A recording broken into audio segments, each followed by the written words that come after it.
Today topic is fatigue. Fatigue है क्या, इसे हम लोग डिफाइन करते हैं। तो it is the formation and propagation of crack due to cyclic loading. It means क्या हो गया कि एक वायर है, उसे हम साइक्लिक मतलब है ना, उसे साइकिल की तरह उसे राउंड ऑफ कर रहे हैं, ठीक है। तो उसमें क्या होता है, स्लोली वो क्रैक प्रोवाइड कर जाते हैं, ठीक है। तो ये इस प्रोसेस को हम लोग क्या बोलते हैं, फटीग। एक वायर है, ठीक है, उस वायर को हमें फटीग चेक करना हो तो किस तरह से चेक करेंगे, तो उसे एक साइक्लिक लोडिंग देंगे। साइक्लिक लोडिंग का मतलब क्या होता है, सर्कुलरली उसे घुमाना, ठीक है। हम लोग यदि इसको टेंसाइली कर खींचते हैं या पुश करके तोड़ते हैं तो वो नहीं टूटेगा। एक क्या किस प्रोसेस से टूटेगा, वो साइक्लिक लोडिंग के कारण उसमें क्या आएगा, फटी जाएगा। Is called fatigue. फटीग पता चला क्या है, it is the formation and propagation. या एक फॉर्मेशन है और प्रोपोगेशन है क्रैक का। क्रैक आने की फॉर्मेशन है किसके द्वारा, साइक्लिक लोडिंग के द्वारा। जो हमारे क्रैक्स प्रोवाइड होते हैं, जो फॉर्म्स होते हैं, उसे हम लोग फटीज बोलते हैं, ठीक है। तो एज एग्जांपल जैसे मैंने एक देखो एक वायर लिया है, ठीक है, ये मेरा एक वायर है, ठीक है। तो जैसे मैंने एक साइक्लिक लोड दिया, तो ये मेरा एक साइक्लिक लोड है। जैसे देखो मैंने इसको ऐसे करके घुमाया, ठीक है, एक सेकंड। जैसे मैंने इसको देखो इस गुड मॉर्निंग, अब सुनिए।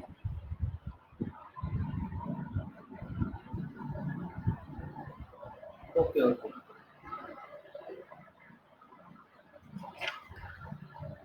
ठीक है। तो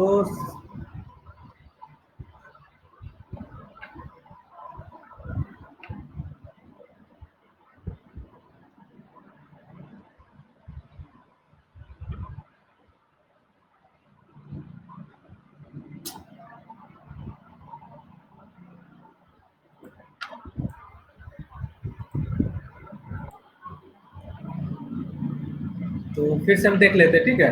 तो फॉर्मेशंस एंड प्रोपगेशन, फटीज क्या है, it is the formation and propagation of crack due to cyclic loading. Cyclic loading के कारण जो भी हमारे क्रैक्स फॉर्म्स होते हैं उसे हम लोग फटीज बोलते हैं। एज एग्जांपल्स मैंने देखिए एक थीन वायर लिया है, तो एक थीन वायर है, ये हमारा क्या है, थीन वायर। तो इसे क्या कर रहे हैं हम लोग, मूव कर रहे हैं, किस तरह से, साइक्लिक की इस तरह से मूव कर रहे हैं। ये देखिए, इसको साइक्लिक हम लोग क्या कर रहे हैं, मूव कर रहे हैं। इस तरह से जो हम लोग साइक्लिंग मूव करेंगे तो क्या होगा, वह एक स्ट्रेस इंड्यूस करेगा। तो स्ट्रेस इंड्यूस करेगा, जितना ज्यादा स्ट्रेस इंड्यूस करेगा उतना क्विक हमारा फटीज प्रोपाइड फॉर्मेशन हो जाएंगे। यदि हम उसे स्लोली करते हैं, मतलब स्ट्रेस कम है मेरा, तो फटीज की फॉर्मेशन जो है वो कम होगी, ठीक है। ओके, नेक्स्ट पॉइंट है, in other words when tutorial undergo in other words when materials undergoes cyclic loading, जब materials साइक्लिक लोडिंग के प्रोसेस में होते हैं, then the failure is termed as fatigue. तो वह क्या फेल करता है, उसे हम लोग बोलते हैं फटीग। अंडरस्टैंड, समझ आया आप लोग को।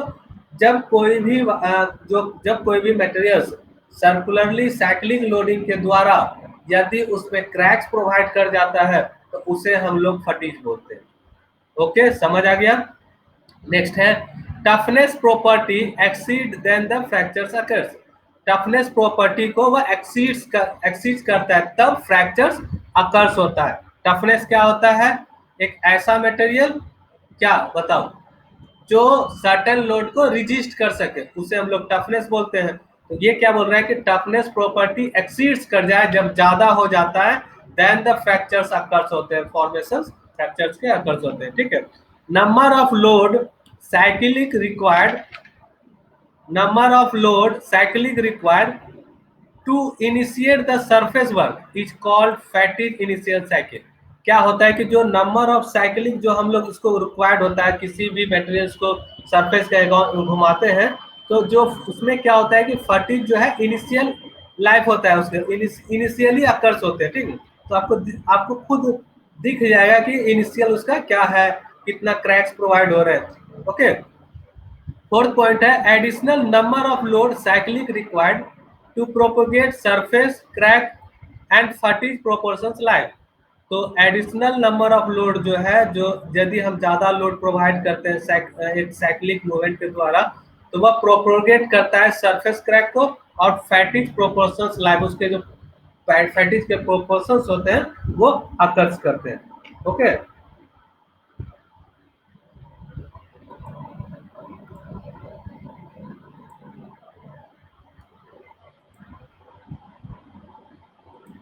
ठीक है, तो नेक्स्ट है इसमें, देखो ये एक और रिपीट कर ले हम लोग, एडिशन नंबर ऑफ लोडेड, जब हम लोग नंबर ऑफ लोड ज्यादा लगा रहे हैं, ऐड करते जा रहे हैं, तो cyclic required to propagate surface crack, तो वह क्या करता है, वो सरफेस को क्रैक करता है। एज एग्जांपल्स आप देख लीजिए, मैं कुछ डायग्राम्स आपके लिए लाया हूँ, देखो इसको डायग्राम्स को, जैसे देखो ये आप इससे आपको ज्यादा पता चलेगा बोल्टिंग से, ठीक है। बोल्ट को देखो, ये हम लोग ज्यादा ही इसमें स्ट्रेस दे रहे हैं, उसको क्या कहते हैं, उसको टाइटली कर रहे हैं, तो एक ज्यादा हो जाने के कारण, जो हमारा साइक्लिक लोडिंग ज्यादा हो जाने के कारण ये क्या करता है, क्रैक्स कर जाते हैं, जिसको हम लोग फ्रैक्चर क्या कहते हैं, फटीज हो जाता है। ठीक है, इसे इस डायग्राम से अब हम लोग पता चल जाएगा कि फटीज क्या कर सकते हैं। और मैंने एक एग्जांपल जो बताया साइकिलिंग का, एक साइकिल जब हम लोग चलाते हैं तो साइकिल का जो हमारा साइकिलिंग लोडिंग जो लगता है, तो वो एक कभी आप देखोगे जब सडनली वो किसी के साथ होता है कि आप जब स्ट्रेस इंक्रीज कर रहे हैं, तो ज्यादा यदि इंक्रीज हो जाता है, यदि वो वीक हो जाता है ना, तो वो सडनली वो क्रैक्स हो जाता है। ठीक है, तो किसके कारण हो रहा है, फटीज के कारण से हो रहा है। ठीक है, तो ये साइक्लिक लोडिंग के कारण, ज्यादा स्ट्रेस के कारण ये हमारा फेल करता है। ओके, तो नेक्स्ट है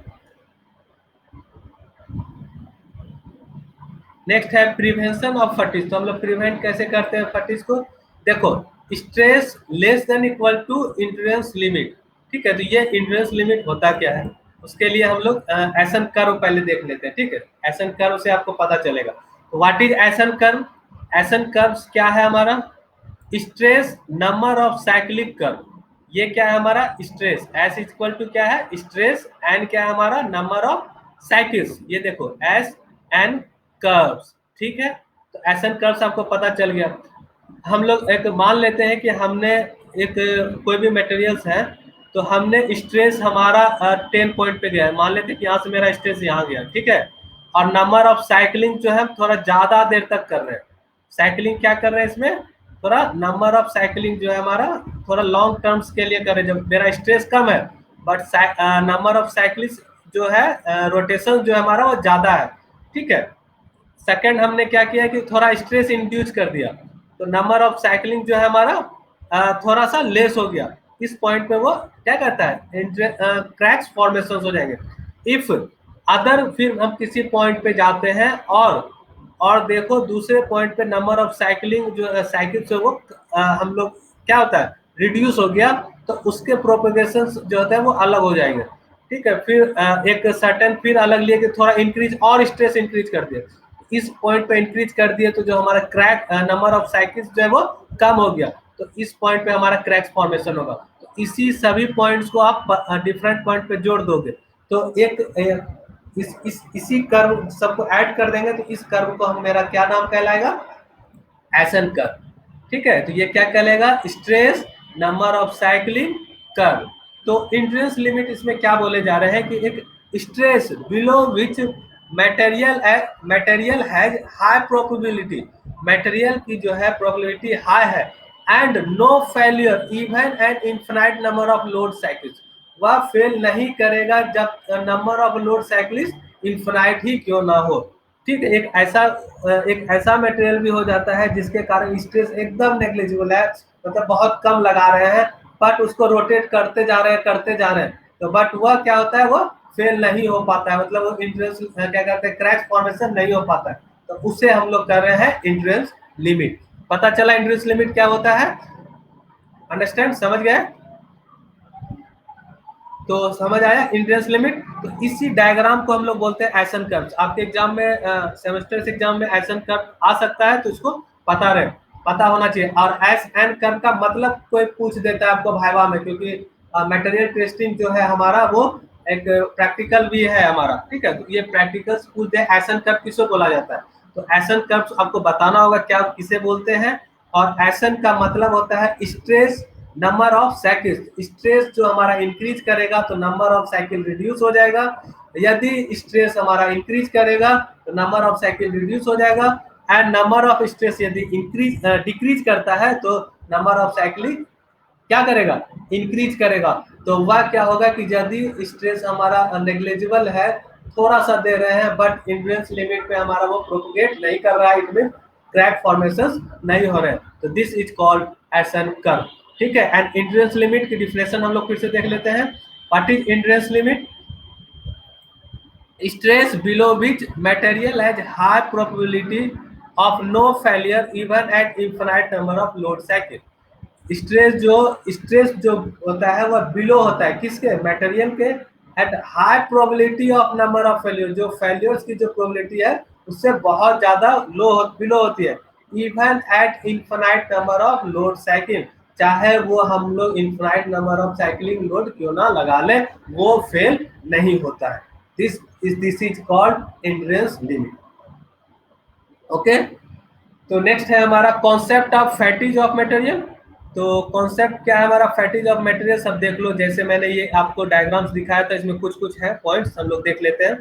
the maximum stress that a material can withstand और without failure for a specific large number of cyclic of stress is termed as fatigue. पता चल गया क्या हो गया फैटिज? जो नंबर ऑफ साइक्लिक लोडिंग जो स्ट्रेस टर्म ज्यादा इंक्रीज करेंगे तो वो फैटिज कहलाएगा। Fatigue of a material, it is a type of damage. Fatigue एक मटेरियल जिसको हम लोग किस तरह का बोल सकते हैं? डैमेज बोल सकते हैं। फेलियर इन मटेरियल मतलब फेल हो गया मटेरियल को, under the effect of fluctuating stress, stress को फ्लक्चुएट करके स्ट्रेस इंक्रीज कर रहा है तो वो फ्लक्चुएट कर रहे हैं हमारे। ठीक है, a point comes where the material is fracture, तो एक ऐसा पॉइंट भी आएगा जहां पे हमारा मटेरियल क्या होगा? फ्रैक्चर्स हो जाएंगे, मतलब क्रैक्स हो जाएंगे। The level of stress is called fatigue stress, जो लेवल हमारा स्ट्रेस इंक्रीज करेगा उसे हम लोग क्या बोलेंगे? Fatigue stress. ठीक है, तो फैटिज स्ट्रेस को डिनोट क्या करेंगे? स्ट्रेस और नीचे एफ लिख देते हैं। तो स्ट्रेस की सिंबल्स आपको पता है, देखो इस तरह से हम लोग लिखते हैं और यहाँ पे हम लोग क्या लिख देंगे? एफ। ठीक है, फैटिज स्ट्रेस हो जाता है। And failure is called fatigue failure, और जब फेल हो जाता है तो उसे हम लोग क्या कहते हैं? फैटिज फेल्योर। ओके, तो देखो जैसे ये हमारा एक मटेरियल से लोडिंग लग रहा है, हम लोग ये क्या कहते हैं? क्या बोल रहे हैं इसको? ये हम लोग इसको रोटेट करेंगे, बेंडिंग करेंगे तो क्रैक्स फॉर्मेशन हो जाते हैं। ठीक है, तो ये हमारा था point. The fatigue stress is much lower than the yield stress और टेंसाइल स्ट्रेस। फैटिज जो होता है वो बहुत लो होता है यील्ड स्ट्रेस और टेंसाइल स्ट्रेस से। ठीक है, fatigue failure is caused by the initiating and propagation of crack. Fatigue जो फेल्ड होते हैं उसका कारण क्या होता है? Initiate and propagation of crack. Fractures surface is perpendicular to the directions of the applied tensile stress. दो तरह के होते हैं, ductile fractures and brittle fractures. ठीक है, तो the fractures cause often plastic deformation is called ductile fractures, and the fractures cause without any appreciable plastic deformation is called brittle fractures. Okay, तो हमारा ये था फैटिज।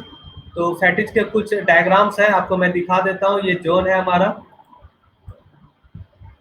डायग्राम्स विजुअल है।